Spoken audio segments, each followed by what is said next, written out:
All right, I'm here today with Bobby Whalen. Bobby's a back of house veteran, if you will, back house in the hospitality industry.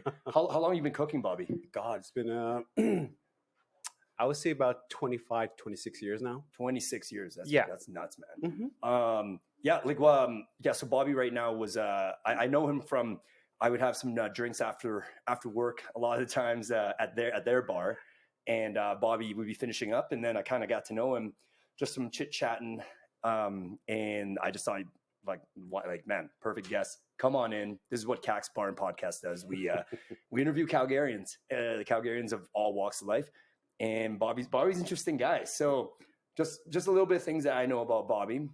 All right, Bobby's a proud gay man, and on top of that, 26 years in the industry. He's worked at a bunch of places. He's seen the industry change like up and down, left and right.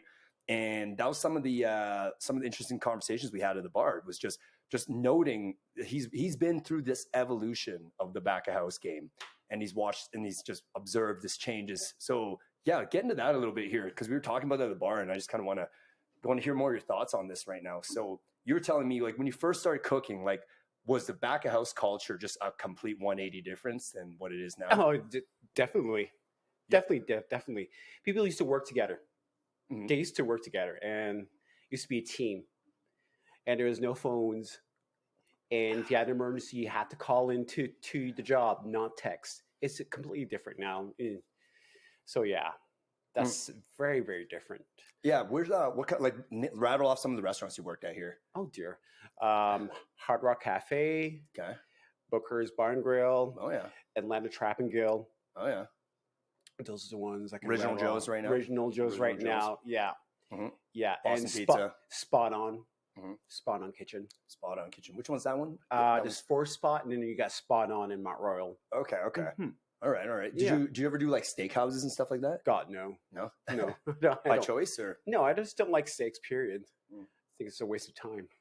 Steaks, really? I hate steaks. God. The worst thing ever. Do you eat meat?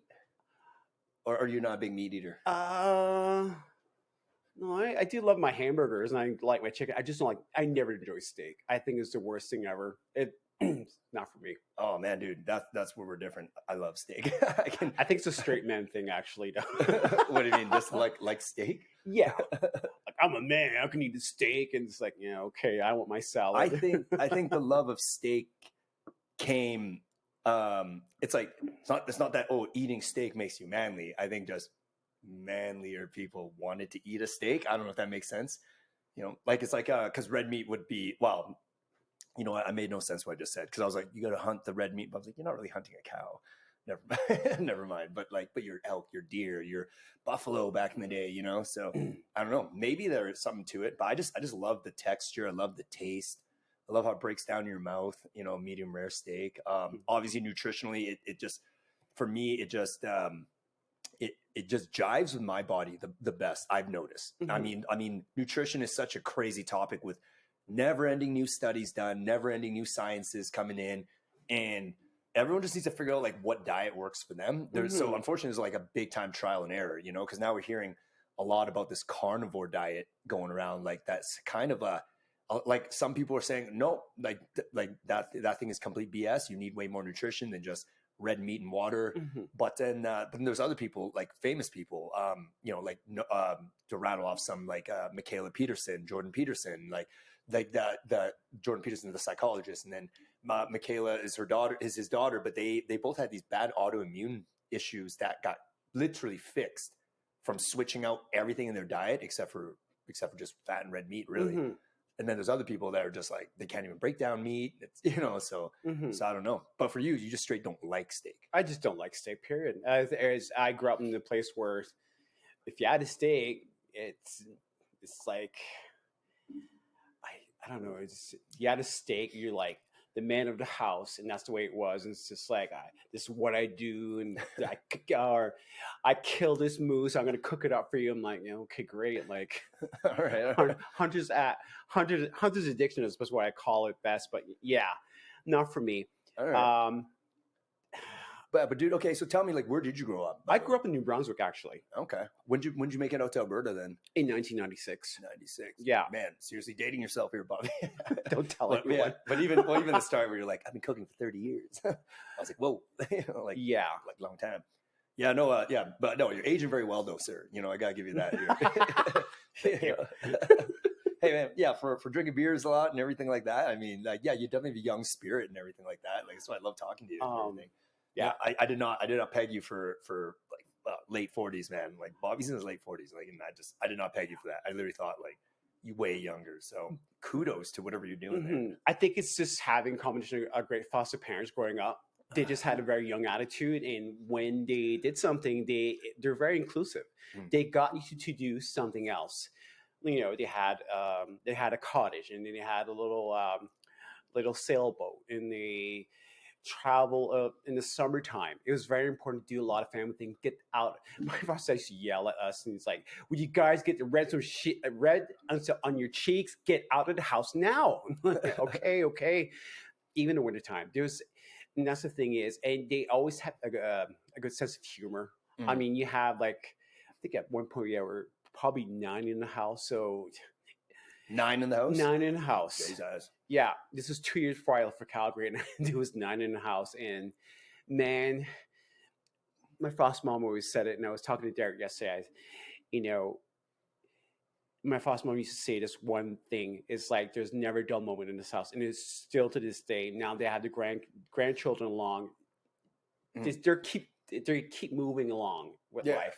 Oh yeah. Well, dude, like a foster house is like it's like a sitcom. You know, I mean, while you hear bad things too about foster homes, but of course, but when it's good, it's like when it's a legit good thing. You got honest folk trying to house kids that don't have the parents, right? And then and it's just like, think about it. You're like, imagine you're just living in a house with a bunch of your coworkers and stuff, right? Oh my god. You know, like it's of course it's gonna be interesting, you know, because like it's not the same as like, because I had a regular family dynamic, like textbook.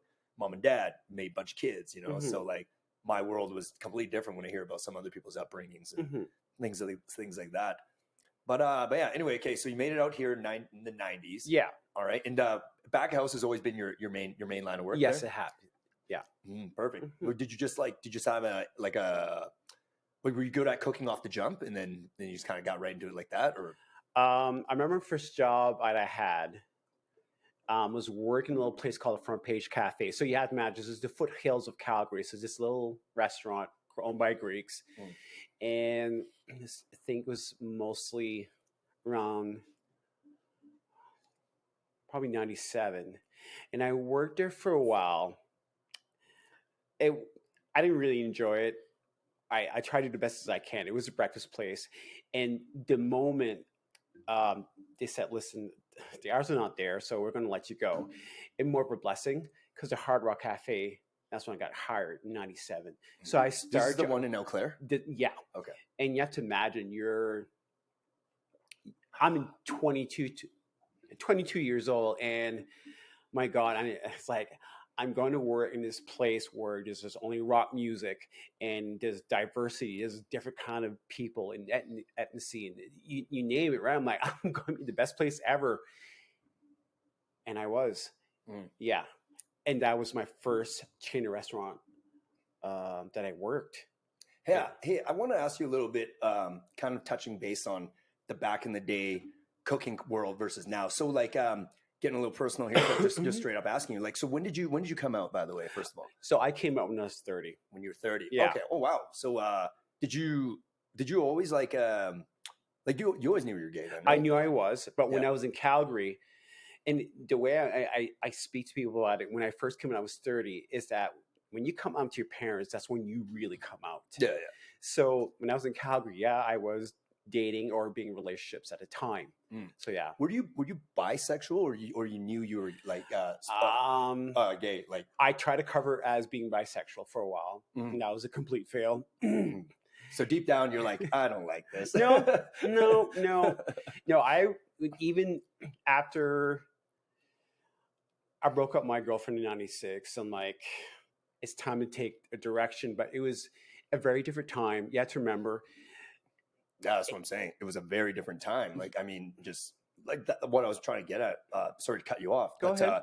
I was just saying, back of house culture. Like again, I'm not trying to incriminate no one here. I'm not naming no names or No, it's nothing. fine. But the back of house world is pretty crude. You know what I mean? Like a lot of pranks, a lot of joking around, a lot of lot of dudes back there that are kind of like more rough around the edges, whatever. That's the kind of back house culture anyway that I've noticed.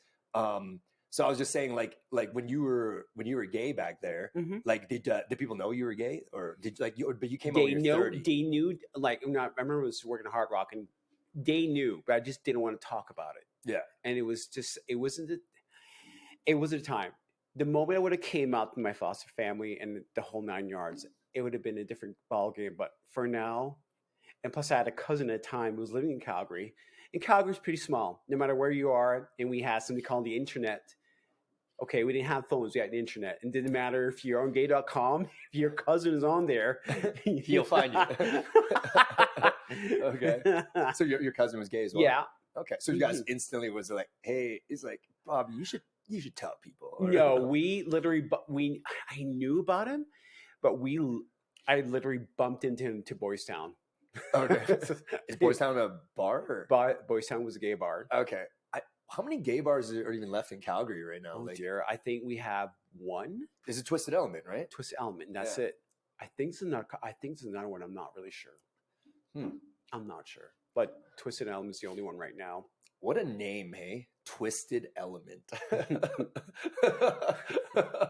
Like no, but for a gay bar name, like that's pretty creative, right? Like it's not something like Johnson's. You know what I mean? Or like I guess I don't know. In a weird way, Kaks kind of sounds like a gay bar. You would have to ask.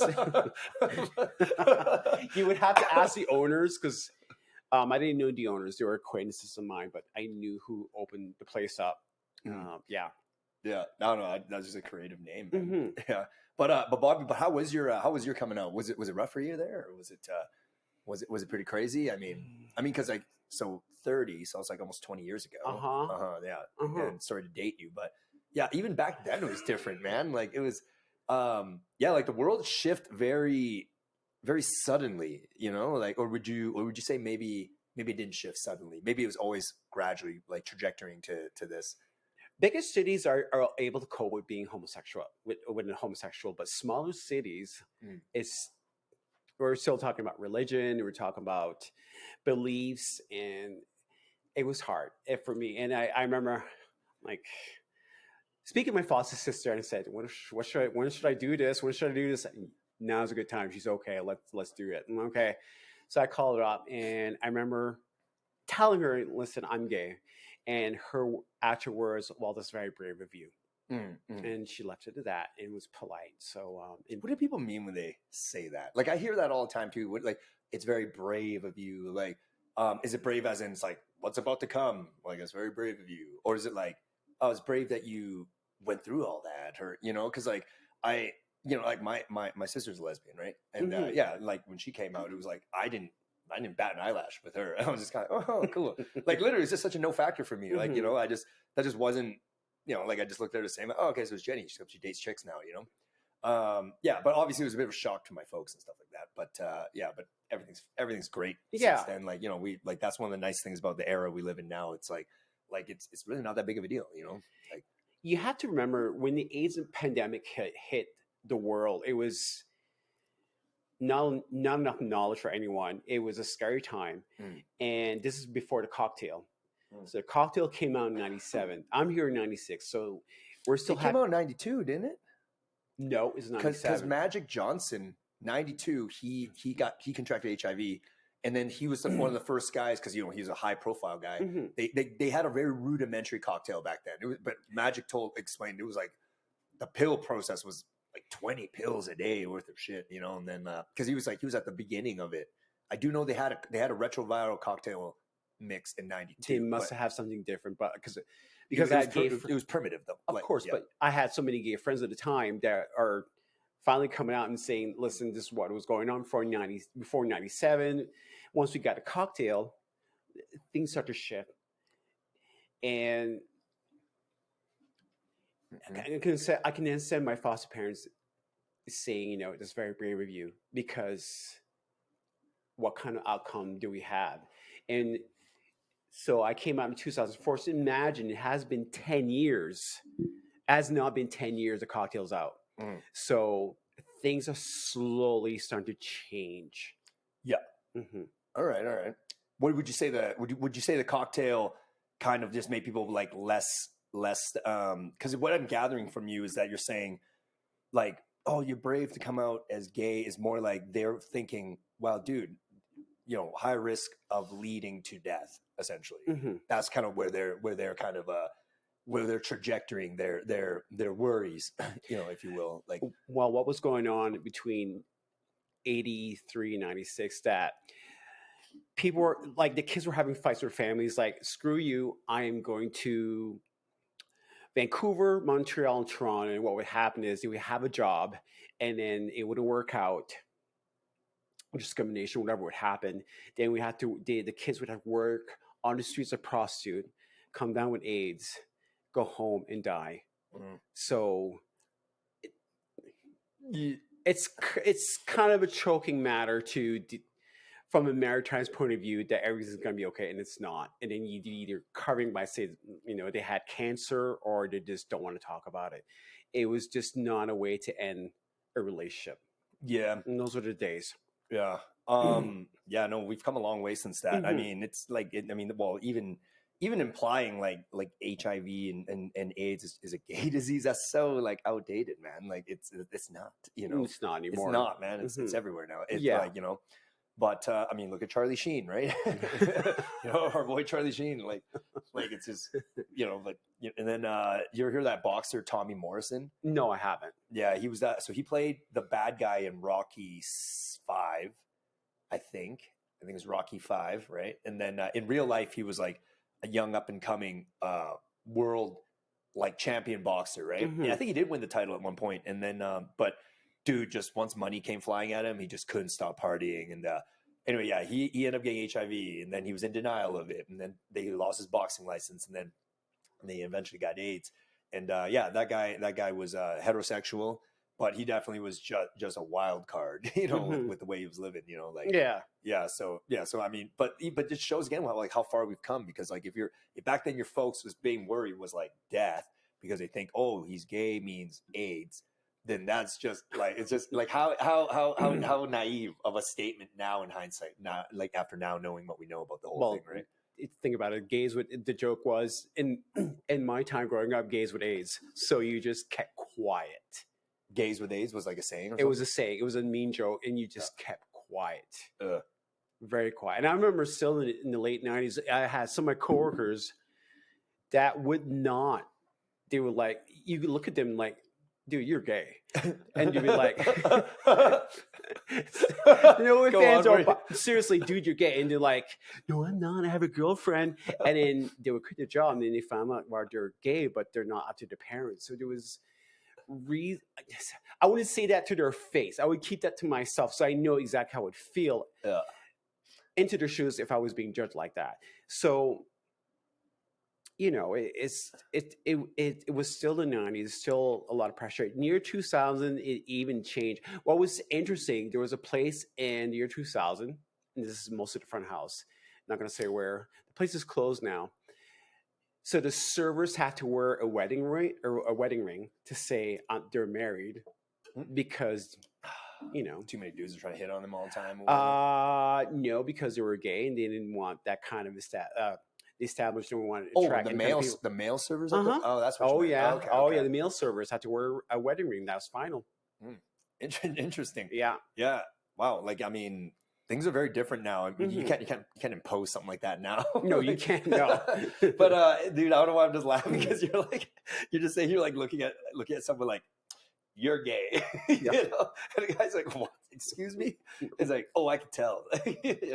But no, but actually, in all seriousness, like, would you say gay people can spot another gay person without you know what I mean? Like, or is there some tells, like, or is there like an energy that they give off too? You know what I mean? Because like, you're just, for instance, you knew those people were gay, but they never told anyone else, and then they were in denial. I was like, I have a girlfriend. I think it's called perception. Yeah. One's perception, of course, and just being around your friends. Yeah. are gay too, and it's kind of like, and you just have to remember, like, yeah, you can say in your head, oh, that person's definitely gay, but you have to be careful because that person's not out. Yeah. Because there are some people that get confrontational about it, and like, you're gay, you're gay. Like, I had people get confrontational at work, and I'm not going to say where. Really confrontational makes a lot of, an uncomfortable place to work when you have is it like, because they're kind of like, look, man, just because like, I'm not ready to tell people yet, so fucking chill. yeah, Like, no, one of those exactly it. Even as a teenager, people need a safe place to feel comfortable. Yeah. Would you say overall it was like, would you say your life in that regard, your personal life there, would you say it was overall hard, not hard, mediocre hard, or like, yeah, like just everything in totality leading up to today's era with how things are way more open now, you know what I mean? And like not well, just everything's way more liberal now, so Yeah, like now's a good time, like now for like, I guess what I'm trying to say is like, it now for people in the LGBTQ community, like it's this is the era that, like, aren't you glad you're born in this era? mm-hmm. You know what I mean? Of course, like, yeah. Because could you imagine like 50 years ago? I mean, who was that one Hollywood guy? He was in the 40s, and it was just ridiculous. Like everyone, Liberace. Like everyone knew Liberace was gay, or like Freddie Mercury, for instance, right? Yeah. And then, like, did Freddie Mercury have to like hide it forever? Like, he didn't just come out right away, right? I would have to do a research on his story. He's a very interesting fellow, actually, because his story was he was straight apparently, but His movie Bohemian Rhapsody. I've never seen the movie. Like, that's the thing. I gotta watch it again. Yeah, don't remember it. Liberace, please. Well, there was also, it gets crazier, man. Like in the 40s, there was this one actor. I don't watch his movies because it was just so before my time. Mm-hmm. But Rock Hudson, like, that name probably rings a bell. That right? was in the 50s and 60s. Yeah, actually. So Rock had literally went the full shebang. God, like, they just made him fake a marriage, have a fake Uh-huh. house. This Oh and yeah, that. yeah. But then secretly he full on had his real life going on, right? Oh yeah. But how was your journey then? Was it hard, or was it actually not that bad overall? Slow process. Slow process. A very slow process of going up. So like some ups and downs. There's some ups and downs. Yeah. Okay. Perfect. I remember coming out when I came out I did Left in Front of Browns for 4 years, and I had found it really hard to people called me being gay, and I'm not going to say who, but there was a person in my family said, well, this person likes saying the F word, so just ignore this person. I'm like, you better talk to that person before I do. Uh-huh. So there was a lot of anger because of that judgment. Yeah. With time, once I finally came back to Calgary, about a couple years later, I was a little bit angry. I can't deny. I was a little bit angry. I was like pushing people's buttons, and I was just like, for what? Pushing people's buttons I was in their face, like, listen, this is who I am. Deal with it. I don't want to hear crap anymore. There's no point of it. It's not. And like the homophobia, basically. Like the homophobia, like the whole and just the best one. Well, you make a joke. They're like, but hold on, Bobby. Sorry to interrupt. Like, go ahead. Yeah, sorry, man. I interrupted you there, but I do the F word that you're referring to that rhymes with gadget. Gadget. yeah. I'm trying to be careful what I have to say here because we do. Yeah, no, dude. Mm-hmm. Like, no. Yeah. I'm not your positivity, man. This positivity. But that word, even when I was growing up, it was just a general diss word. You know what I mean? It wasn't necessarily geared towards like homosexual behavior or whatever. Like it was just a word, and then it was like. It's just like the word fuck, right? Like fuck has a plethora of uses, right? You know, like I mean, for instance, I'm big into combat sports. If I didn't tell you already, but there was like this one fighter, Mike Perry, pretty famous guy in the MMA circles and bare knuckle boxing circles, but he fought in Russia recently.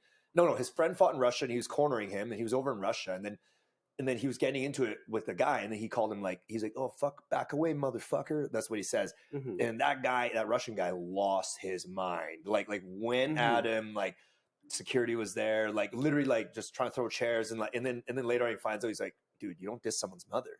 And then he's like, dude, I'm American. Like, motherfucker doesn't mean like, you know, dissing that person's mother. It's just a word that it's just a general like masculine diss word, I guess. You know, like back away, motherfucker. Like the way Samuel L. Jackson says it in like every fucking movie, right? So it's like that's what I mean by that word sometimes. Like, but your guy sounds like he was using it directly in a hateful. Oh yeah, it's very misogynist. Yeah. Like some of the words, like if you go to Maritimes, that word was just like, you're so beneath me, you have no clue what you do. It's like very, very bigoted, and it's just it made me feel uncomfortable. Also coming out at the time, it was like. So yeah, it's a very different time. Now I use it on myself for self humor, like self deprivation. But I mean, now we're just you say some crazy stuff. I do, and it gets people going. Though it's just like it's shocking. Like we're trying to talk about quantum physics at the bar, a gentleman's conversation of quantum physics, swirling our wine, and then you come in rhyming that gadget word that starts with an F, like just like I think at one point what I did is I took the word and it's like a little bit like what do they call it? What's that women's march again? They have it once a year. Take Back the Night. You take the word, take the name. What's this march called? Take Back the Night. Is it bad that I don't know what this is? Well, yeah. Somebody's going to kill you, and it's not me. wait, what is a women's march? Don't it's Take Back the Night. Women's marches? Yeah, it's a women's Take Back the Night, meaning women that are being raped, not walking alone. That's why the march is very important. And sometimes I remember a guy. A lot of the gay guys are call themselves queers. Yeah. I'm queer. I'm like, how do you feel about that word? It's. I don't really like it though. Okay, so is gay just the best word? Gay is the best word. Yeah, for me. But I mean, everybody's different, right? I mean, in the 70s, when you say the word queer, like there was one guy. Queer meant weird back then. That was literally what the word meant. No. In the 70s, your dad would look at you, son, are you queer? And sorry, I'm mixing it. But I know gay also means happy. Yeah, and like, that's what the Flintstones had that one line in their song. We'll have a gay old time. Like I was sitting there like, whoa. Like I remember like, are they gonna fix that? No? Okay.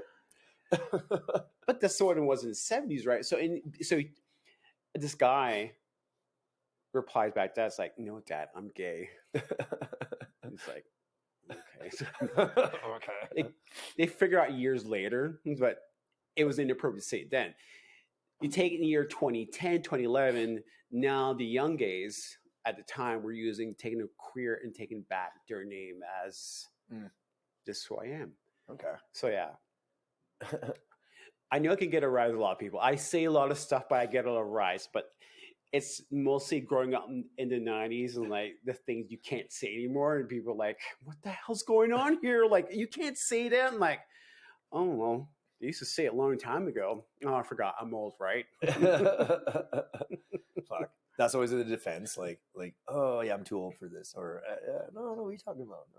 Sometimes you just like me getting closer to half a century. Let me tell you, you get tired of the same old arguments. Like, this is just noise. I got stuff to do.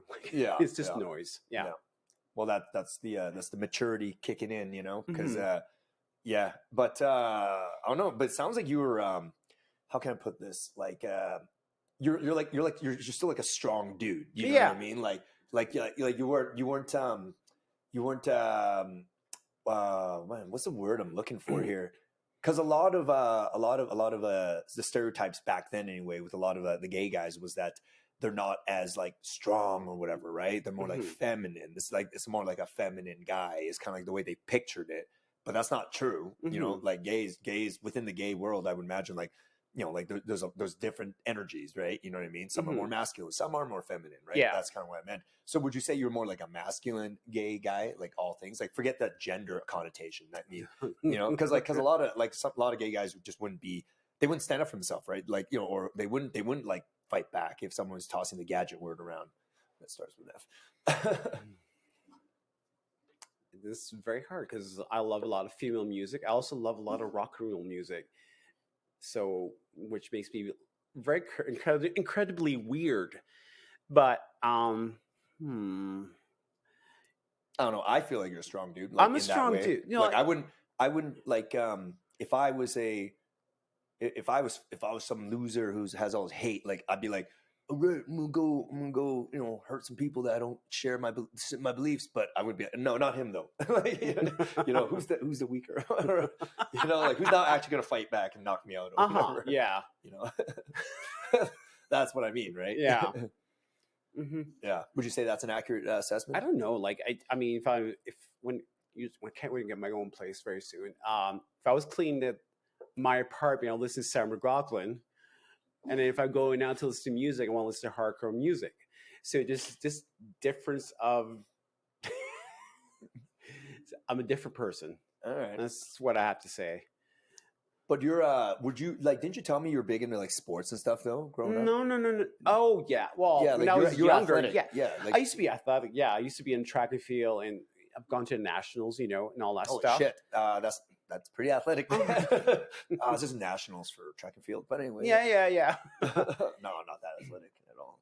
No. I mean, a lot of my peers in high school, they were like in track and field, hockey, and they were more athletic than I was. But for me, it was more track and field. It was something I enjoyed for the meantime. And then But you were like super good shape back in the day. Right?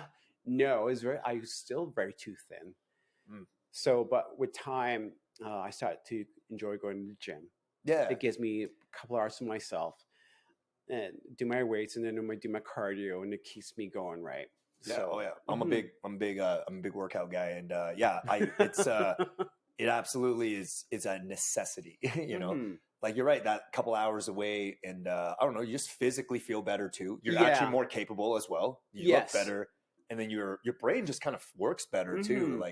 Like everything. That's why like it's not just looks. It is like a total health booster. Yeah. Mental, physical, spiritual, if you will. But but you were saying like because you did some modeling back in the day too. You did. Yeah, I need to get back to that. I used to do new modeling. Oh, sick. Yeah. So obviously you had a good physique during that kind of period. Yeah, I did. See, just being modest here, but it was so funny. This one day I was they had my painting out, so it was, you can just see the back. So I'm standing beside a couple of guys, and they're like, man, I like to tap that ass. And I turned around, thank you very much. And I walked away. What do you do to that, right? Like, wait, they were talking about your ass. They were talking about my ass, and they didn't know. And I turned around, thanks, guys. Was this one of those nude modeling, like people are painting you while you're like naked kind of thing? See, there's a lot of things that were going on. Some people were painting, some people were drawing, depending on what course they were taking. Oh, it's a course. Okay. Depends, right? Oh, like, so you were the model they used to do these things. Okay, sweet. And there was a group that I used to model for. They're gone now, called Go Figure. And Go Figure used to do painting, drawing, and you name it. So, and then once a year or twice a year, they would have an art gallery. It was quite incredible because then you can mingle with the other models, or you can mingle with the artists, and it was just a fun time. So yeah. It was full nudity or full nudity, yeah. Sweet. I always wondered about that a little bit, just because like if it's cold in the room or whatever. Like, did you do some push-ups, get the blood flowing before you go and do these shoots? Like, no. Like, don't you want to look optimal or whatever, if you will, right? You're not Chris Evans. You're not doing a photo shoot. Come on now. I don't know, man. Like, no. It's not it. Because many nuances can play into how someone's body pops, if you will, right? I'm not just talking about the wiener. I just mean like if you're doing some nude modeling but you're nervous, then your whole demeanor kind of like shrinks up, if you will, and you're like even like muscles kind of like are like you're more contracted in and stuff. Like the people look the best when they're like fully nourished, slept, hydrated, maybe got a pump on from the gym, the blood is flowing, you know what I mean? Then everything pops more or whatever. you know, for something like nude modeling, you know, I would imagine it, you know, there's a little bit to it. I mean, in porn, guys have fluffers, right?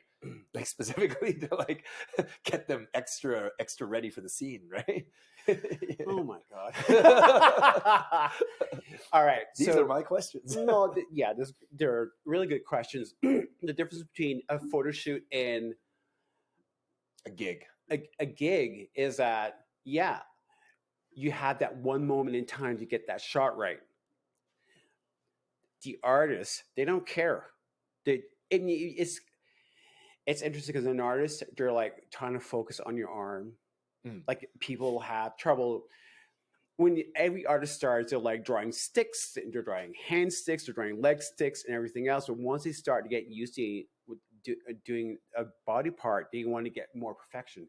So they're not paying attention to what you have between your two legs.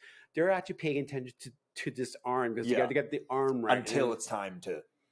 Well, I mean, just think about those ancient sculptures up in like Europe. You know, like those Greek statues. They always have like the tiniest little wiener, right? So I'm thinking like, well, are they carving outside, like, or what's going on here? Like, you know, because in any medical journal in this day and age, that would be called a micropenis, sir. You know, so all of these legendary warriors all have micropenises. Like, but I'm just sitting there thinking like maybe they did it outside, or maybe the guy wasn't optimal for the photo shoot that day, or because for him it's like maybe he was just, again, like not in top form, right? You know, like he wasn't, maybe he was nervous, it was cold.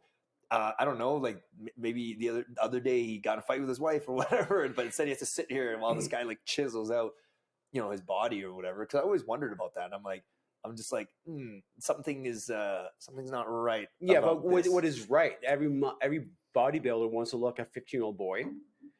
The statue Dave is a 50-year-old man. 15-year-old man. The statue David is that the one he's shredded though? Yeah, that's a 15-year-old. 15 years old. So why are you guys wasting your time? Why are you guys wasting your time looking at a 15-year-old boy? I'm sorry. Okay, I didn't know that, man. But well, I got two questions now. One, 15-year-old back then, that's a pretty jacked 15-year-old with a micro penis. But you know, I'm not aiming for him, so you guys are your own. Let's put it that way, okay? I don't know, man. Sorry, I just kind of got off on a weird tangent here. No, of course, yeah. Okay, but either way, like, did you model for a long time then? Sweet. About, let's say, what, 10 years, maybe. A good 10 years. I was still up to start doing it. So was any of your work like so at this point you came out, so you weren't worried anymore about your folks seeing you're doing modeling or whatever? Once I started moving forward in my life, I did have to say goodbye to some family members. I said, this is the time to be who I am and have that freedom, do what I want, and to make a change and leave a footprint in my life. And this is one of them. Sweet. A lot of people will look at it and like, I want to put this in my bucket list. That's great. Good for you. But this is where I leave a footprint. And man, I made a lot of friends. I have a best friend. And I keep forgetting that when this person's seen me nude so many times. So yeah. All right. And you said you plan on getting back into that? It'd be nice, yeah. Okay, sweet. Is that why the other day you're asking me all these like gym questions? No, I noticed you were like holding your knees. I'm like, I wondered if you need some muscle suggestions because, you know, when you're in pain like that, you have to put either ice on it or just. I usually use a Kwun Lung oil. And you go to Chinatown. It's the best thing ever. Yeah. Okay. Yeah, no. I'm just getting old, man. Like I did a big leg day that day, and then that's why I was kind of like. But again, I'm like, never had these issues ever until like, you know, like, because I'm in my late 30s. But right now it's just sitting there like, it's either my technique is off maybe, or like I did notice like subtle things, like my hips are slightly unaligned, just slightly, like they might be like angled like this or like this. But when you're squatting, everything needs to be lined up. Yeah.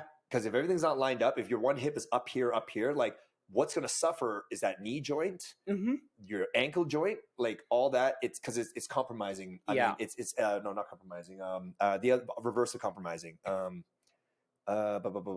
Supporting. You know what I mean? Like overcompensating. Yeah, overcompensating. Yeah, for like the other muscle groups. So yeah, but right now I'm like, no, I'm like hips feel like that time I remember making sure everything was lined up before I even squatted. Like I took my toes, I put it right on the line on the floor, and then I noticed where my hips was, felt a little bit unaligned, and then I kind of just shifted it myself, doing this and doing that, and then went on a squat rack and did what I did, and then yeah, but then my knees hurt for like almost 2 days straight. Just this weird little burning feeling in the middle of the knee, so I'm always just rubbing it and stuff. But it feels good today, no problems today. So either that, and then sometimes I'm just like, I'm not sure my technique was off, or is it just simply been lifting for X amount of years now, and maybe it's just the wheels catching up.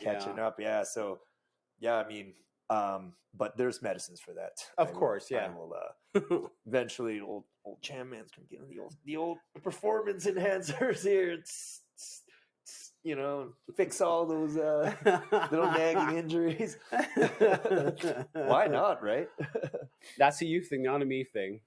Well, it's also it's not just a me thing. I mean, we live in an era now, like you don't have to grow old with your body per se, like because there's so much hormone therapy now. Like men have their testosterone replacement completely readily available. Women have, different estrogen manipulators. Like, like you don't have to lose bone density anymore as you get older. You don't have to lose your muscle mass. You don't have to lose your sex life because there's enough pharmaceuticals out there. And I can only imagine how much even more crazy awesome it's going to get. So that's why I'm like, I don't see why everyone doesn't just hop on this stuff, like it's legal. It's there. I mean, we're not talking about becoming a bodybuilder. We're just talking about maintaining healthy hormone levels, for cognitive reasons, energy, this and that, so I'll for sure be optimizing that when the time comes. I still think I'm good for even the next 5, 6, 7 years. Of course. Yeah.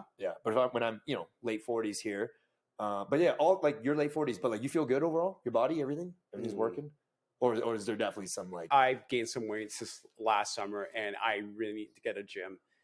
I feel exhausted. I feel tired. My legs are hurting like hell. The last 4 days, I'm like, sounds like you're not great. No, no.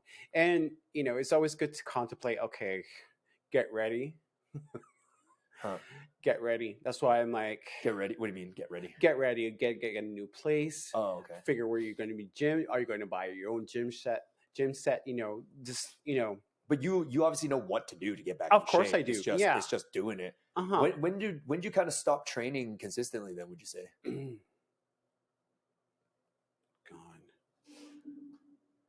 Couple years ago or longer? No, 5 years ago. 5 years ago, you kind of just took your foot off the pedal, so to speak. Yeah, but I also started working in FedEx for 2 years. And when you're doing the trailers, that's one thing you do in trailers. You're stocking up stuff, so you're moving up and down. You're putting boxes places. You're just going up and down, and down. And I was at what 210, 220 in a period of 3 to 4 months. Was back to 185. Fuck. So 185 is your more like natural weight? It's natural weight. It feels better. You can move way better. Yeah, way better. And I don't want to gain weight. I really don't want to gain weight to get old and gain weight and having issues to move. It's just not. It's not realistic. Come on. Okay. I didn't know that, man. I didn't know that. It's funny. Like almost everyone I know, who's like 40 and up, or the more I talk to them, it's like I don't realize the overwhelming amount of like nooks and cranny pains that they're having. Like, because like, I mean, just my little knee thing I was talking about, I'm like, man, if I had to deal with that all over my body, that would change the way you look at your life. Because think about it, half the day is spent being consciously controlling how you behave when you're in pain. Because like I don't want to name names here, but like I know some older bartenders, right? And they used to be like good at their job, like they used to be like who people talk about, like that's the gold standard, man, but but they're older now, like late 40s as well, still in the bartending game, which is no knocking on that, but bartending is pretty physical too. Yes, like, it is. Yeah. People don't realize that, like you're on your feet for almost like like the whole 8 hours, moving around, shuffling, multitasking, moving kegs, like switching things up. There's a lot of like this and that. Like, and then, so then Buddy, I just remember one day being like, like I kind of talked to him, had a heart to heart, kind of was like, hey man, like, you're kind of not the same as you used to be or whatever. And then he was just kind of like, well, it's kind of hard when, my body's falling apart, and like, and I still work these late nights. And then, that Buddy is like, trying to figure out a different career path now. Cause like in a weird way, bartending, if you do it all the time, like it is like playing a sport, you know, like you do have a shelf life on how long you can do that efficiently, you know? So like, yeah, so Buddy, but then I just realized now thinking, Buddy was just in pain all the time, you know, like that's why he's cranky now with customers and this and that. And, you know, like, you know, not consistently chipper, you know, because remember when you're 20, 21, 22 and your body really wasn't the thing you have to worry about. You know what I mean? Like I could do anything. You I do could anything. fly. Yeah, man. Like it's just so miraculous. Sometimes I'm like, fuck, man, what would it be like just to keep that body 25 forever? It's like, called working out. Yeah, but even working out, like you can keep your hormones good, but your joints and this and that, like those are slowly going to phase out. You know? Well, it's going to happen, but you got two choices. Either you put some ice, you put some cream on yourself. This is what Voltaren you can put in your joints, and one of the things I learned when you start working out, put some ice afterwards for 15 minutes. Because if you don't, it's going to swell. It's of course going to swell up. It's going to hurt. So you got to just take care of yourself and the process of everything. You just can't ignore anything. Yeah, you know, there was one glaring issue is also the industry we're in, right? Drink. Let's be honest. Drinking's fun, but it's not good for you. No, it catches up. Yeah, you know, and like beer, love beer, but at the end of the day, like I don't know how many studies there's done there, but beer ultimately, you overdo it, like, you know, just all the hops and all that, like that's not good for your joints and stuff. You know, so that's probably it as well. But, you know, I'm kind of trying to find the middle ground because, you know, I'm literally opening a bar. And I'm not gonna lie, like I enjoy drinking, you know, like drinking's not my problem per se. Like I don't have a problem with it. So I use it effectively. But at the same time, sometimes I'm like, man, this sucks. Because the older I get to, I'm like, I have to lower this. It's not about like not having good times. It's about like lowering inflammation in your body, increasing your recovery time. Like it just kind of sucks that as you get older, like your body makes you live a certain way because you have to, you know? Yeah. Like, I mean, how many 30-year-olds would be continuing to party like a rock star if they could? You know, they're just like, you know, they're like, well, I have a family now and my body's kind of like getting older. I don't recover from my hangovers. So that means I can't go out with Jim on Tuesday night anymore. You know, the next thing you know it goes down to like, I only get to drink once every 2 weeks or whatever, you know, because if I'm hungover for work tomorrow, then this will compound later. And then just other things too. Oh, knee hurts now, so I guess I don't get to hike as often. Like it just kind of sucks how, yeah, like the body will force you to do what you can within its options. And that's why, again, I'm sitting here just like, fuck, god damn it, Elon Musk, someone invent some kind of cryo chamber or something. Please. You know, well, maybe not Elon Musk, but whoever else is like, you know, like just invent a cryo chamber. I don't know, something, you know, let's make it so we can have that young body forever.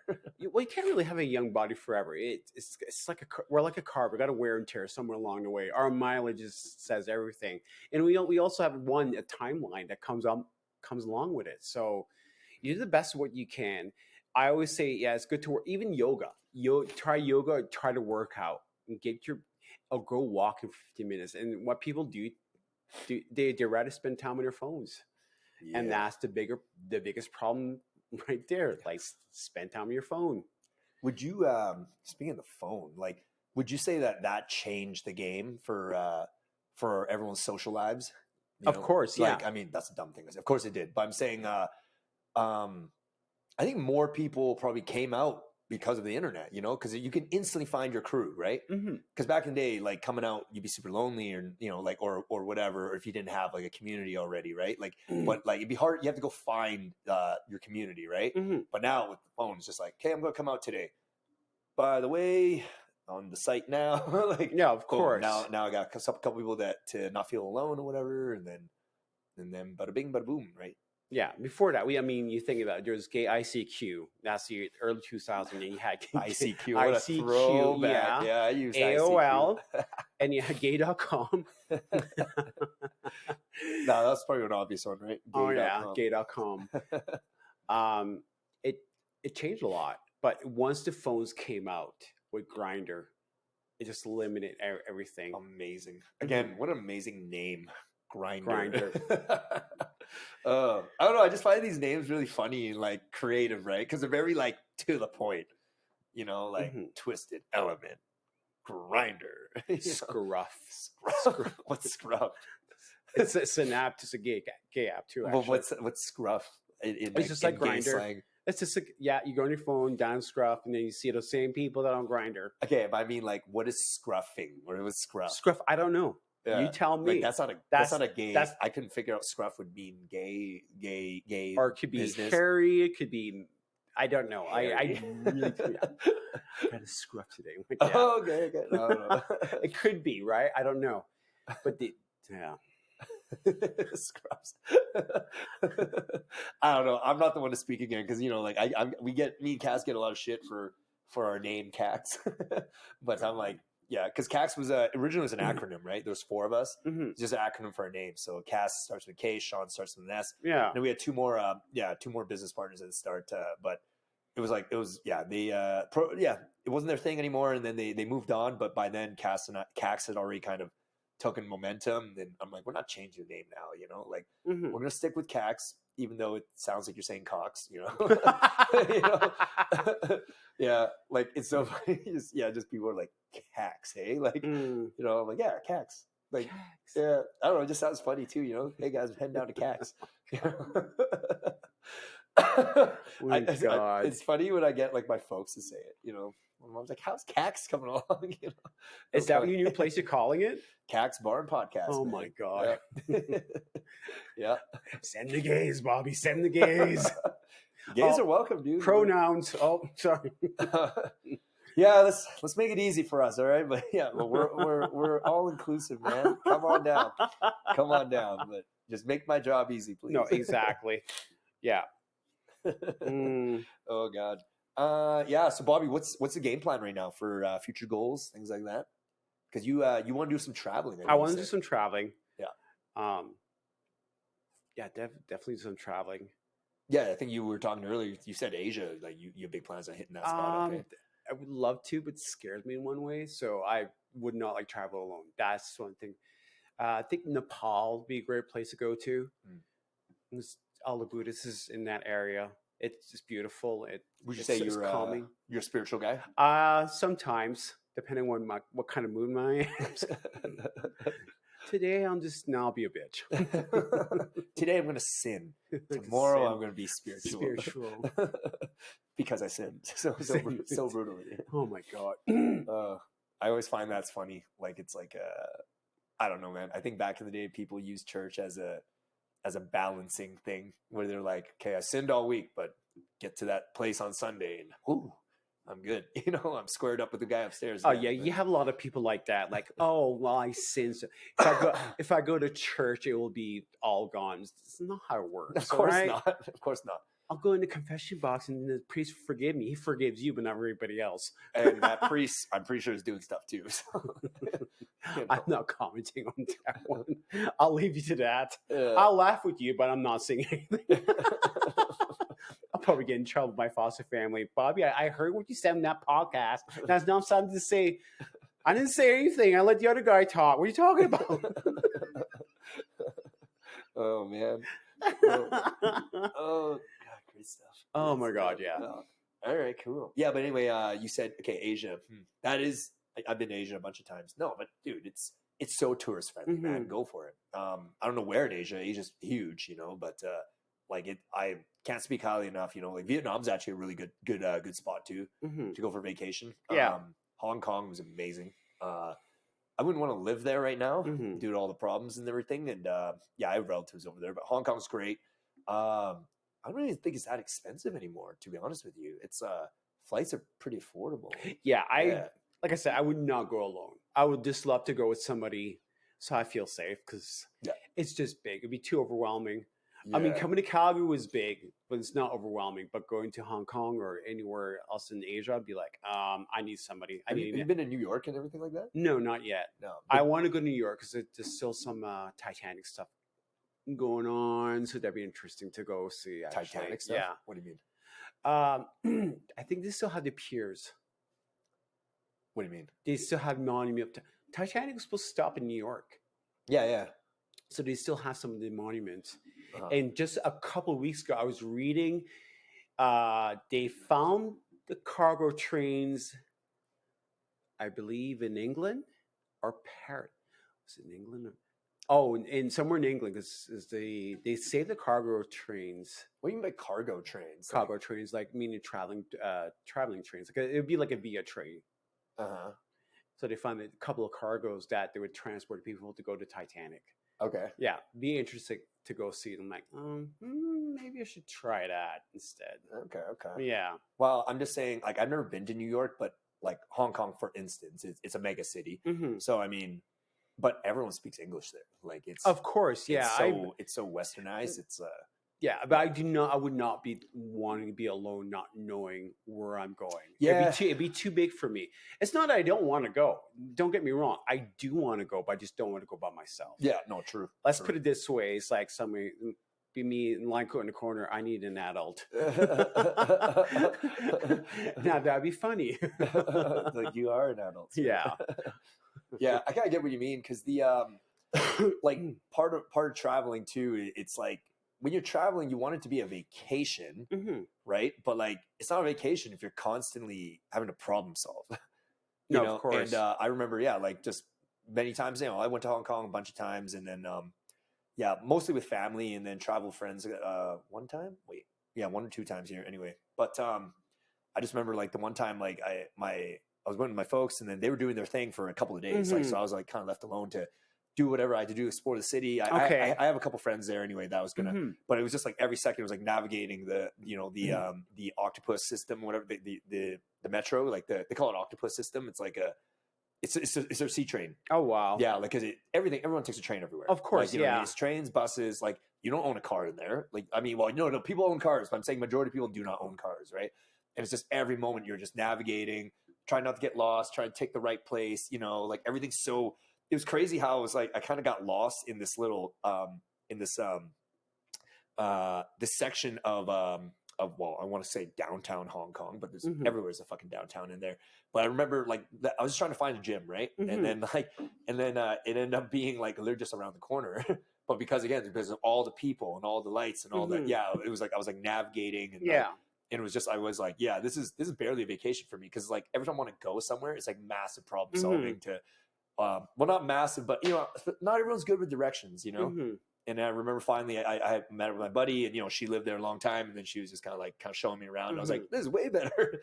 This is way better when you just do stuff and and save the problem solving time, Yeah, so I kind of get what you mean. Well, you should consider. There's always tour guide stuff too, right? Because I take it you did tell me like you haven't traveled in a while, and you want to travel. No, it'd be nice. When was the last time I went home? 5 or 6 years ago.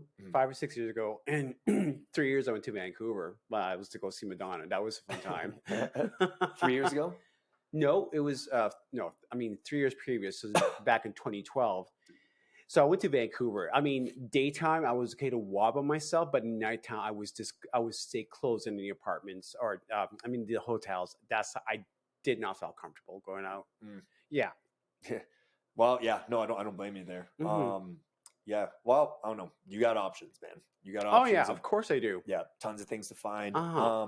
Yeah, I know you were going to go to Europe earlier, but that plan, I don't need to get into that, but yeah, it didn't work out. You didn't get a chance to go. Whatever. No, and I'm hoping this will be my plan this year. Same places. Same places. I'm looking at the prices. You can tell they went up from $100 actually already. Everything's gone up. Yeah, everything's going up. We're in a weird spot with everything going up left, right, and center everywhere with inflation, this and that. It's kind of hard times coming up. To be honest, Oh man, you're planning on moving right now anyway, right? From your place right now. Yeah. Dude, man. But anyway, you were telling me you wanted to find a single bedroom, something something like that under 1,100 or something like that. I mean, like they're out there, but I'm telling you right now, it's more than likely not. Yeah, I'll just have to deal with. I don't know. Like if you go on rent faster, there you can find some places. So we do have studios. So that being, it's like I said, right now I was like today, right before we got together. Like I said, I went to my storage room and I'm like, this needs to go. This needs to go. This needs to go. So I'm thinking about downsizing, minimizing as much as possible. And if I find a little place for myself, $900. Yeah, I just think right now what I'm noticing with people is like you're seeing a lot of multi-generational living Mhm. again and Yeah. making it more normal, right? Like back in the day, people would be like, "Oh, you live with your parents?" Like, it's like, but now it's like, no, it's like I know a lot of people like it's like them and their spouses like live with someone's parents, and it's not abnormal anymore because like just everything's so expensive now. Like people, it's Mhm. like communal living is more and more. Yeah. I think I see people more and more like just pairing up, a lot more roommate stuff, communal Mhm. living style, anything to break the bills down. I mean, bring up Hong Kong again. Hong Kong was insane to like live out there.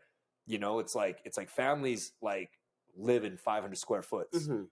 like families. Like we're talking about packs of 5, Mhm. and that's normal. Yeah. And yeah, I even remember my relatives, like my one cousin, like like she was in junior high or whatever over there. And Mhm. it's time to do homework. It's like they just have this little cool little corner. They're very creative too, how they Mhm. feng shui the room and everything. Like Oh yeah. she just had this cool little corner, and then they move these little like doors around. Now all of a sudden she has like a little boxed out corner, and then she puts earplugs in, and now she has a little study space, which makes me also think sometimes, well, we just have too much space. When I see how creative people get with fitting 5 people in 500 square feet, and like, and they have everything. Like it's not like they don't have stuff. Like everyone still has a wardrobe. It's just they're just so efficient in how they store things and everything. But Mhm. again, I was sitting there thinking like Calgary's kind of trajectorying towards that right now due to cost of living. Mhm. I notice, but yeah, but you're going the other route trying to seek single living right now. No, I'm not trying to see. I don't search, I find. Let's put it that way. Okay. All right. Okay, like Are we still talking about apartments here? yeah, we are. I'm just being, Bobby. No, I think it's we live in a world. I live in a world like, hey, you gotta get married, you gotta go to school, gotta get the house, or live in your own. I think all It's that's like, thrown out the window, man. it's like it's not no, like it's that, right? not. It's still You think it's in the still like that? process of like, hey, you have we have standards for you, and you got to live them out. I'm like, yeah, okay, no, that's for you, not for me. However, like for me, if I can find a place dirt cheap, $800, $900. That's my goal limit. But at the same time, I will be looking for a second job. Yeah. So it's not like I'm working one job anymore. I'll be looking 2 to 3 days on that second job so I can just make ends meet. So maybe in 3 months I'll make $1,100 a month, and then say, well, not $1,100 a month, but be willing to pay that rent. Job So if that's the oh God, no, I'm not that desperate. I'm retired enough as it is.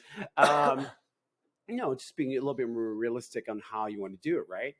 There's some places you can pay $800, $900, but you, like I said, you just got to downsize everything. And I start doing that right now. It's just nuts with all the stuff that I had. If somebody was to go through my stuff and like, what the hell? Like, why would you say you have some hoarding going on there? let's put it this way: the Queen's magazine are more worth than if she was alive. What? That went over my head. Sorry. Okay, so the Queen's magazine be more worth now than she was alive. So I collected all the royal stuff. Okay. So you collect like the Queen's magazine. Mm-hmm. What's even the old papers when she got coronated, when she was coronated. So Queen. you have an obsession with the Queen? Well, used to, but now. What do you mean? Tell me about this. Like, what's so great about her, the figurehead? Well, see, from your perspective or anybody else before '82, anywhere in New Brunswick, still to this day, you can go in New Brunswick and the picture of the Queen would be on the walls. That's interesting. I didn't know that. Like just because they worship the Commonwealth. No, it was because Canada still belonged to. We still belong to the Commonwealth, from what I understand. We belong to Commonwealth, but we belonged to England before '82. Yeah, before she signed the paper and the constitutional papers and everything else. You name it, right? So when I was growing up, the Queen was a big thing, and it just carried on. Like the Queen would come visit New Brunswick once. It was like having your aunt, but now with time, it's like your grandma's coming over, so you get ready. Yeah, I hate to say I'm not that familiar with like obviously I know who the Queen Elizabeth was, but like it's just like but yeah, I'm not familiar as much with all her accolades. You know, like I don't know what she does day to day and what she. But you know, obviously she passed away earlier this year. Of course, yeah. Man, am I saying right? It's Queen Elizabeth, right? Queen Elizabeth, yeah. Yeah. But which one is she? Like, is she like the 10th or whatever, or is it just Queen Elizabeth? Queen Elizabeth II. The second. She's the second of her name. Okay, second of her name. Sorry, I'm just quoting some Game of Thrones, House of Dragon. Because yeah, whenever anyone walks into a room, like they have to do some grand fucking intro every time. Well, the reason was Queen Elizabeth II because she had she's named after her mom, so they couldn't, you know, they had to. Sorry, give her a different name. So you had the Queen Mom and then Queen Elizabeth II. Okay, that's how they went about it. So you have a lot of Queen memorabilia. Of course. Okay. I need to get rid of it. Yeah, I'm not gonna lie. You probably find all that on the internet now. You don't need all the physical hard copies. Well, it was interesting how when I remember I was thinking about it a couple of days ago or a couple of weeks, and when I came to Calgary in September of '96. I was 22, I was going on 22, and I was just awed by Calgary. And then a year later, I'm starting. Why were you awed by Calgary, by the way? I'm a lifelong Calgarian, so I always like hearing what people like about this city, why they move here. Like, I've traveled a bunch. I never lived anywhere else, but you know, I've seen a lot of like, you know, places, and I'm kind of like, Calgary's awesome, man. Like I still hold that. I mean, yeah, things have kind of gotten south a bit here, but nowhere near as bad compared to. You want to talk about like not Robson Street. What's that Ave in Vancouver? Hastings. There you go. Like, we're not in Hastings, okay? So we're not in dire straits, but it's a noticeable increase in, you know, rough times for people, you know, homeless and mental health problems, and like, yeah, just people getting crazy. Like I've definitely noticed an increase. Even in like the nicer neighborhoods, like you're seeing some pretty erratic stuff, you know, like I've had to bounce people from the bar, and I'm just like shocked sometimes. I'm like this is a pretty affluent area, like for this to kind of show its way up to here. It's, you know, it's kind of a sign of the rough times here. Well, it was funny. Like I was, I'll get to that question you were asking. Like, but a year later, it was funny. My first week working at Hard Rock Cafe was amazing because it's just like, oh, hire as a prep cook. And I remember they did the interviews. There's like 30 to 40 people, and only 7 got picked out, and I was one of them, which is fantastic. So I must have done quite well in my interview. But the first week I started, it was like the first day doing prep. The supervisor Leon's like, doesn't need to do prep. Put him online. And the first week I worked was the last week of August. Is when Princess Diana passed away. So a lot of studying came to be on the royal family, and that's how I got a little bit more involved to what was going on. But I can tell you, the first year of Calgary, what was so amazing, like, I did not have to travel 12 kilometers to a store. I mean, you think like a little place called Bucktooth, New Brunswick, and going all the way to the Moncton, that's the same distance as going to Banff to Calgary. Just to grab something. Ugh. Yeah, Calgary is a great infrastructure. People don't realize it's pretty like dialed in, you know. Yes, you have to have a car out here, but or like traveling is just, you know. But even the downtown, it's very like, I think the city planning was done pretty good, you know, because there's some weirder situations going on. Hate to pick on Hong Kong again, but I just remember in Hong Kong, like you'll see some shack of a little building that's clearly like 80 years old and constantly barely being restored and barely being held.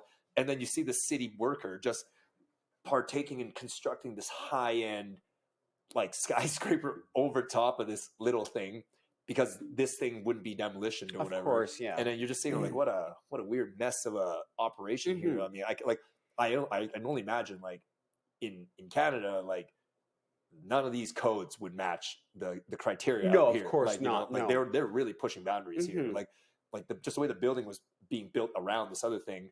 Kind of made me realize I'm like this is totally like a fly by the seat of your pants city planning. Just fit it there, Jim.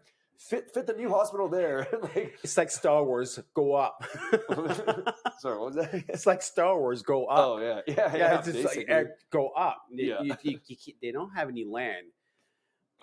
you can't build a nice house or you can't have the car beside you. It's just like go up. That's what I noticed about Hong Kong. So I'm like, yeah.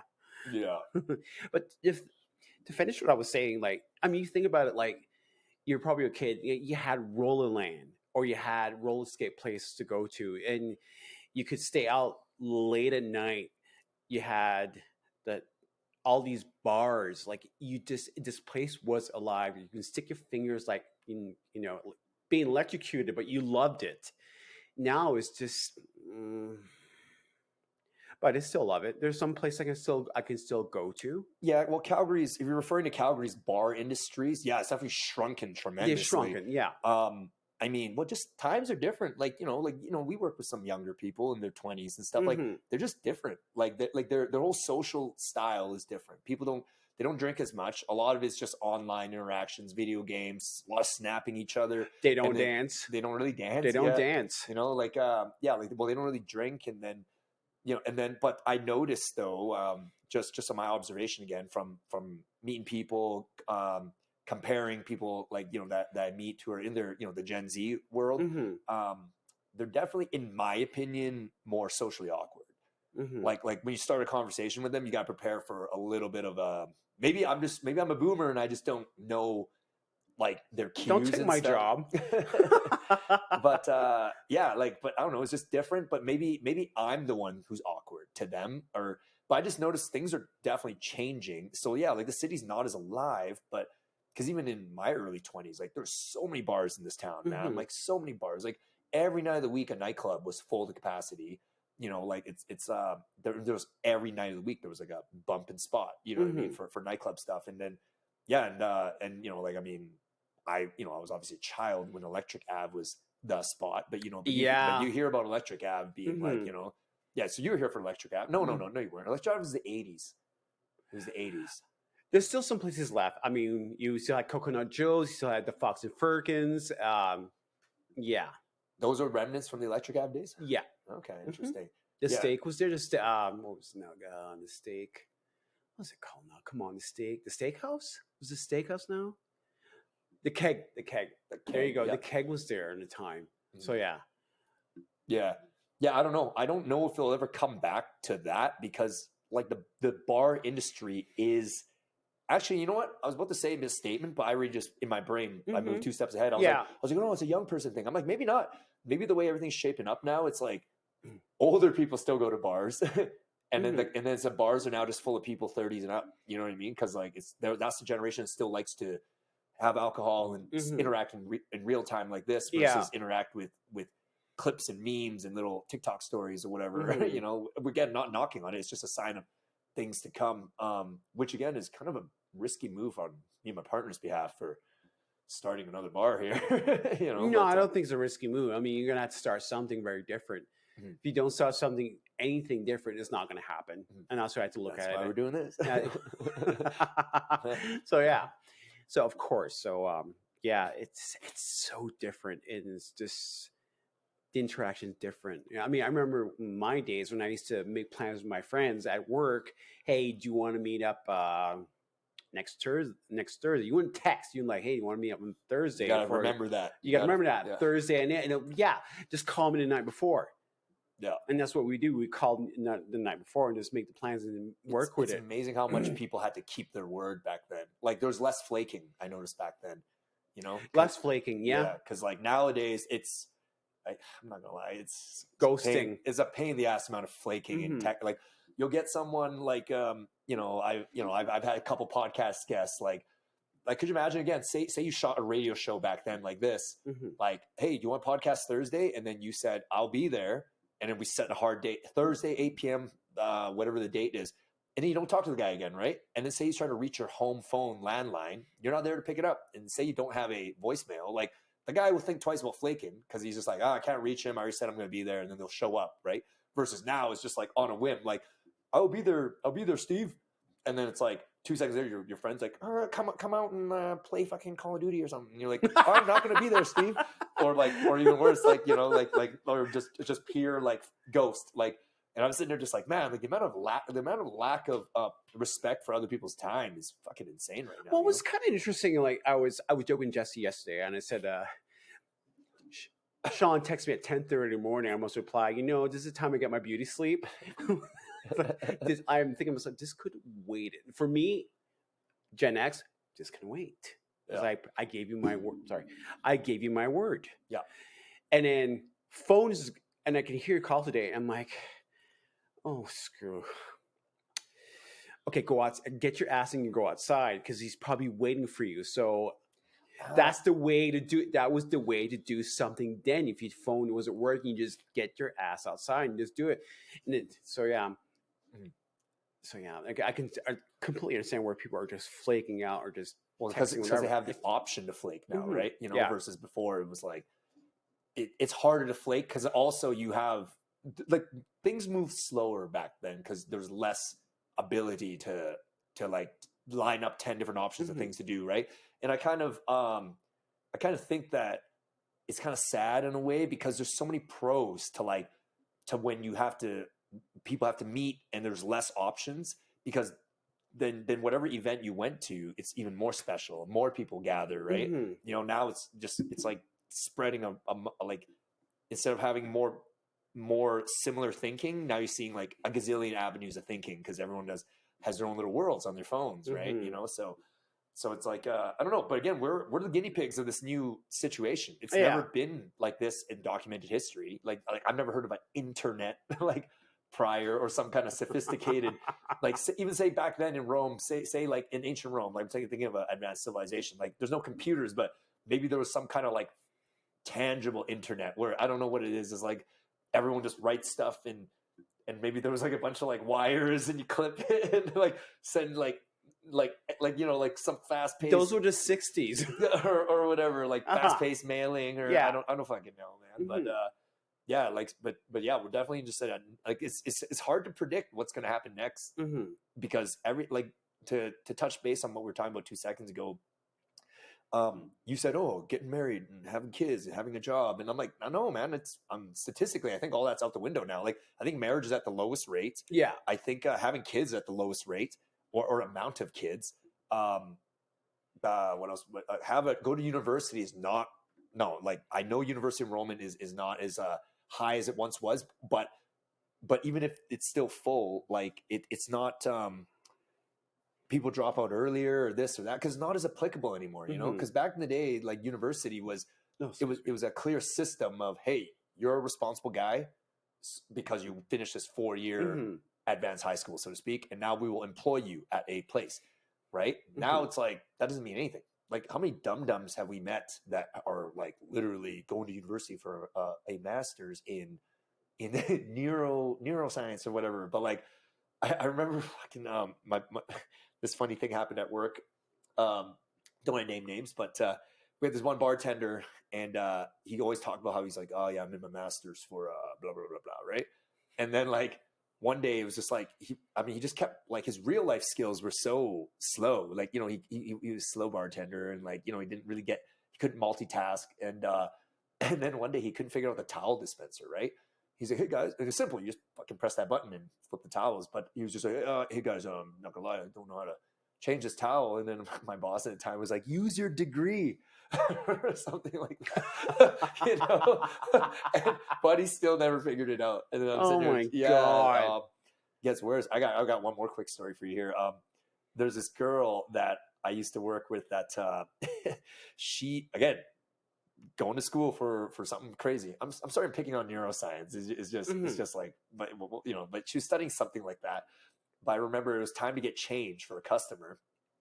So she goes into my float behind the bar. She just grabs like $5.50, whatever the change is, whatever. I'm like, well, what are you doing? She's like, I'm grabbing change. And I'm like, so give me the cash. I'll give you the change. Like, how did the guy pay? And then he's like, oh, he gave me cash, so I'm just grabbing the change right now. I'm like, okay, like, so what did he give you? He's like, gave me a 20. So and the thing was $14.50 or whatever fucking, so I'm gonna give him $5.50 from this float. And I'm like, you got to put a 20 in there, pull back out, break the 20 down to 3 5s and 2 toonies and loony or whatever the fuck. And then she's like, sat there and I can see like, she's like, oh, right. Yeah, you're right. Like, you're right. I don't just grab change from this thing. I'm like, you thought this was some kind of communal money pot where anyone can fucking go in. And then afterwards, she was like, oh, and then I said afterwards, I'm like, hey, you know what? And I was just like, hey, you did a really good job. Reach in there, treat yourself to 100 in there, And then she like looked at me again, and was like, oh, okay. Like, and then I was like, no, you idiot. Like, oh my God. And then like, I remember talking to my boss after, I'm like, like, is this the right fit for this job, And then my buddy was like, well, yeah, she's, like when I hired her, she seems smart. And, I'm like, cause I noticed a lot of the Gen Zs now are like, they're very well spoken and they appear intelligent because of just the amount of information coming at them. Like, like they have better schooling, as in better programs to become a better writer, speaker, but the actual skills are like non-existent. Yeah, I did some research on Google, and you're saying like a lot of our Gen Zs and millennials are incredible within the internet, but when it comes to the bar industry, handling stress is not their thing. Yeah. Oh yeah, like they can't handle stress. Not all. But definitely, I'm noticing a majority. If I had to put a percentage, I would say 6 out of 10 kids 18 to 22 right now will crack under the pressure of working at a bar. Like, because it's not the old days where you can staff more. Like every bar is actually kind of, it's hard to make money in a bar. And again, I sound really weird for saying that because now that Cass and I are opening a bar. But yeah, dude, like the margins are very tight. It's very expensive. And, you're not going to roll with multiple staff. You have to have a couple all-stars, like one bartender, like 1-2 servers. Like that's just where it is to be able to generate and make money. And then, people will be like, "Whoa, why don't you hire more people? Why don't you pay more people?" It's like, you know what? Like, you don't know people's bills behind the scenes. Like, things are so expensive now. Yeah. And like, to still serve a beer that's within a reasonable price or a meal, like, you still have to lower your profit margin slightly or find different ways to price things. And but yeah, I would say it's fair. 6 out of 10, I've noticed quit within 2 weeks, 3 weeks, don't come back. Actually would rather go and tell everyone how their boss was mean or whatever, than think about whether or not they should up their game. You know what I mean? But then I would say 4 out of 10 on the ball, studs, smarter than I was. I'm learning from them, quick, but then I'm thinking like, is this really an environment thing or maybe, or I don't know. I don't know. I lost my train of thought there, but yeah. I mean, us Gen X, like, I mean, we just, personality is important and you need to know your math. So that was the 2 major functions that would just get people coming in. That's what it was at the time. And hard work. Yeah, hard work. Yeah. Yeah, hard work. Yeah, we definitely noticed because like the other world now, they think more like everything is how to get a shortcut to get this done. Like that's the game now, right? That's the life hack. Always thinking, what's the shortcut? What's the shortcut? It's like, dude, like, yes, it's good to think like that, but you need to think like that while already working hard. Yeah. like to, because you can be the hardest cap screwer on toothpaste in a factory, but like it's like, but it's like that doesn't go anywhere. You need to think smart, but then work super hard on top of that. Yeah. Which I noticed is just, but again, like this new world we're living in with all the options, you might not see that kind of work ethic ever again. No, because it's just everything's too convenient. Like that's just not their world. Their world is this now, and like I mean, like the fact that I'm shooting a podcast now, like I'm trying to catch it back up, right? With of course, yeah. Stay in the loop here. Hey Bobby, man, we're at 1 hour and 20 minutes. Oh wow, yeah, it just kind of flew by there. Okay, guys, I'm gonna wrap this up right now. But hey, if you're at Original Joe's and Stephen Ave right now, Bob B is the back of house guy, one of the many. But yeah, so definitely go there and check out their menu. Have some good food. I'm sure Bobby's one of the lovely chefs that have cooked it up for you. And otherwise, hey, like had fun talking to you. Okay, thank you. We do this again. Yeah. All right. Okay. All right. I'm gonna stop recording here and bye everyone. All right.